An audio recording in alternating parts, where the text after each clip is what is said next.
নমস্কার। আজ আপনাদের সঙ্গে শেয়ার করতে চলেছি চিড়ের পোলাওর একটা রেসিপি, যেটা খেতে হয় খুবই সুন্দর। যার জন্য আমি নিয়ে নিয়েছি চিড়ে, আর নিয়ে নিয়েছি দুটো আলু, দুটো পেঁয়াজ, একটু বাদাম আর কারি পাতা।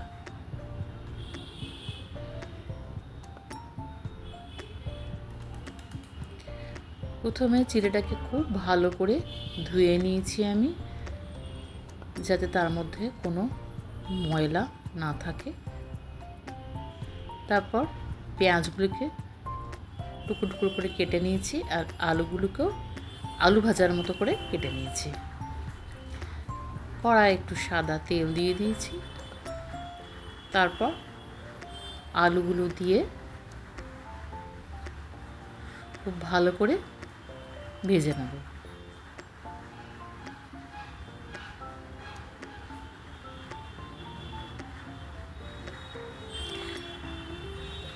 আলুগুলো ভাজার সময় দিয়ে দেবো অল্প একটু নুন।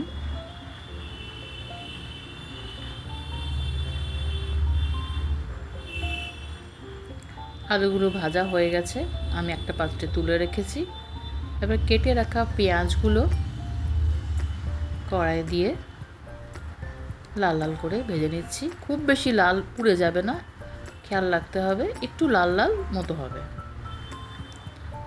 পেঁয়াজ ভাজা হয়ে গেলে পেঁয়াজটাও তুলে রাখলাম। কড়াই আবার একটু তেল দিয়ে দিলাম একটা তেজপাতা, একটু সর্ষে আর কারি পাতা।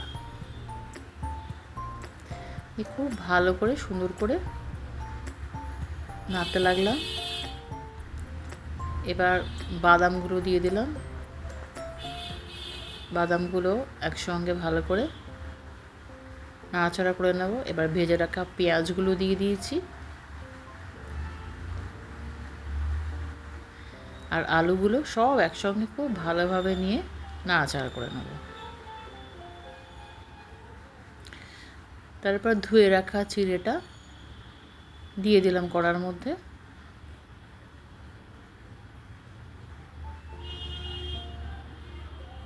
এবার সবগুলোকে একসঙ্গে খুব ভালোভাবে নাড়াচাড়া করে মিশিয়ে নেব।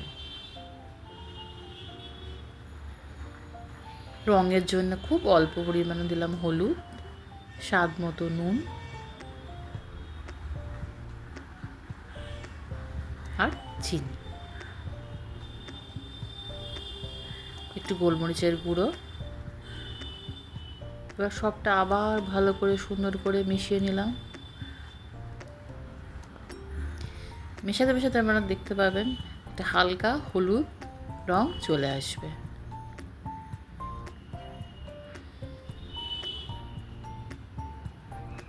আমার হালকা হলুদ রংটা চলে এসছে। এবার নামাবার আগে দিয়ে দিলাম একটু ঘিটা দিয়ে আবার খুব ভালোভাবে নাড়াচাড়া করে নিচ্ছি। আমার রান্না হয়ে গেছে, একটা প্লেটে সার্ভ করে নিয়েছি। আমার রান্নাটা প্রথম থেকে শেষ পর্যন্ত দেখার জন্য অসংখ্য ধন্যবাদ। ভালো লাগলে অবশ্যই সাবস্ক্রাইব করে দেবেন, আর একটা লাইক আর কমেন্ট করবেন।